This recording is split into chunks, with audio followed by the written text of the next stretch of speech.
Well, hey there, and welcome to Board to Learn, the channel dedicated to helping you learn how to play your new games faster. My name is Kent, and today we're looking at Carnuta, a potion brewing tableau builder for 2 to 4 players. So meet me at the table, and we'll get started.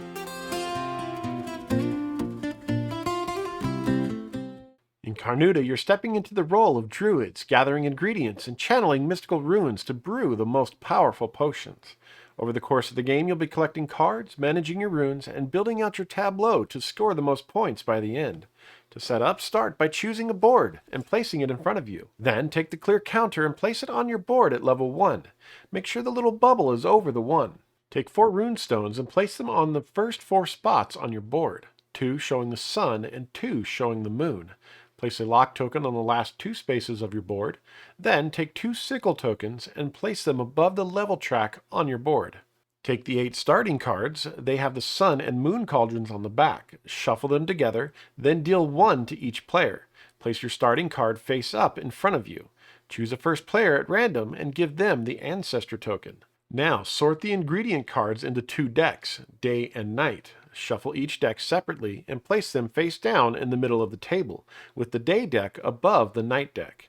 Leave space to the left of the decks for discarded cards during the game. Reveal the top 4 cards of each deck and place them in face-up rows to the right of their respective decks. Create a reserve of runes according to player count. Refer to the chart here or on page 2 of the rulebook. When placing the runes, make sure they are on the correct sun or moon sides, as shown in the chart. Place the 8 square bonus ingredient tokens to the right of the ingredient cards. Then return any unused components to the box. And with that, the setup is complete. Carnuta is played over a series of turns, starting with the first player and moving clockwise. On your turn, you will take 2 actions. You can take the same action twice, or take 2 different actions, from the following 4 choices. Take a card, play a card, take runes, or flip your runes. Let's take a closer look at each one. The first action you can choose from is take a card. Choose 1 card from the display and add it to your hand. Replace the card immediately with the top card of the corresponding deck. You have a hand limit of 3 cards. During your turn you may have more, but by the end you must be back to 3. Before we talk about the next action, let's take a second to go over what you might find on a card. On the back of the day and night cards, you'll see the types of ingredients found on those cards in the 4 corners. The cauldron in the middle reminds you whether it is day or night. Flipping the card over, the top shows the cost of the card in runes, either sun or moon. If there is an X on the rune, you discard it from the board and return it to the supply. If there's a sweeping arrow across the room, you flip it to the opposite side, but it remains on your board. The picture in the middle shows the ingredient on the card, with a reminder of that ingredient in the bottom left. Across the bottom and to the right are the endgame points for the card, either straight points or points earned for collections of ingredients in your tableau. Some cards will show 2 ingredients in the bottom left, counting as 2 separate ingredients for endgame scoring. Now let's get back to the actions. The second action you can choose from is play a card. Choose a card from your hand and pay its cost in runes, either by flipping or discarding them. Remember, the sweeping arrow means flip, and the X means discard back to the reserve. It's important to note that when you discard a rune back to the reserve, it stays on the same side it was on your board. Do not flip it. After paying the cost, place the card face up in front of you.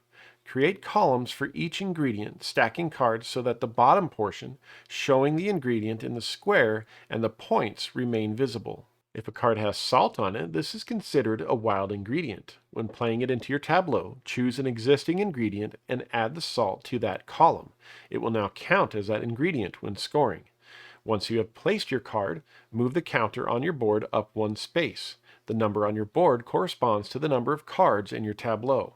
There are 4 bonus spaces on the track, 2 locks and 2 bonus ingredients. When you move onto one of these spaces, immediately collect the bonus by either removing a lock from the board or choosing a bonus ingredient from the supply and placing it near your tableau.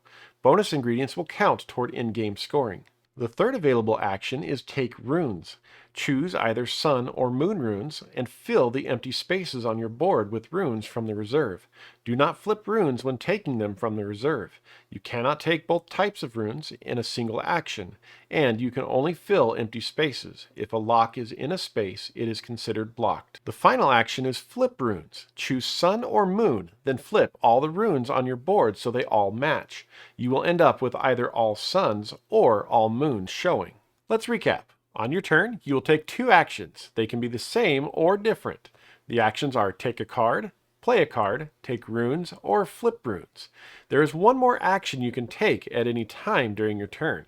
This is in addition to your 2 actions. During setup, you place 2 sickles on your board. You may remove a sickle to discard the 4 day or night ingredient cards in the display. Then draw 4 new cards from the corresponding deck and place them face up in the display. You can only do this twice during the game, so choose your moment wisely. When your turn is over, check that you have no more than 3 cards in your hand and that the counter on the board matches the number of cards in your tableau. Then, play passes to the next player. If either the day or night ingredient deck ever runs out, simply shuffle the discarded cards of that type to form a new deck. The endgame is triggered when a player places the 11th card into their tableau. When this happens, finish the current round so all players have taken the same number of turns. Then, play one final round. Your counter only goes to 11, but this does not limit you to only playing 11 cards in your tableau. Now it's time to add up your points. Take out the score pad and score your tableau 1 card at a time. Each card scores based on the requirements shown on the right side of that card, using the ingredients in your tableau, which are the squares on the left side of each card. Salt is wild and counts as one of the ingredients for the column it's in. Bonus tokens also count as ingredients. No 2 cards are exactly the same, so you'll want to look at each one individually. As you score each card, record those points on the score pad under the matching ingredient type of that card. Ingredients are not used up when scoring. The same ingredients can count towards multiple cards if they apply.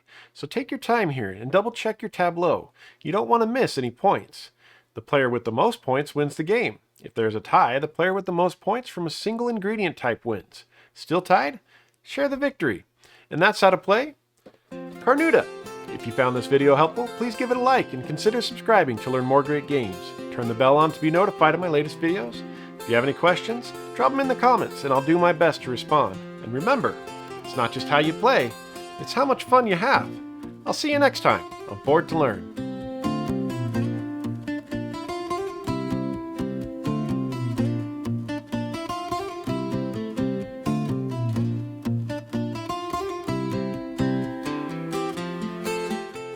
My name is Kent, and today we're looking at Carnuta, Carnuta, a potion brewing tableau. Now let's get back to the actions. The second action. Remember, the sweeping arrow means flip, and the X means discard back to the reserve. If a card has salt on it, that is considered a wild ingredient. This. Let's recap. On your turn, you will take a 2 actions using the ingredients in your tableau. So take your time here and double check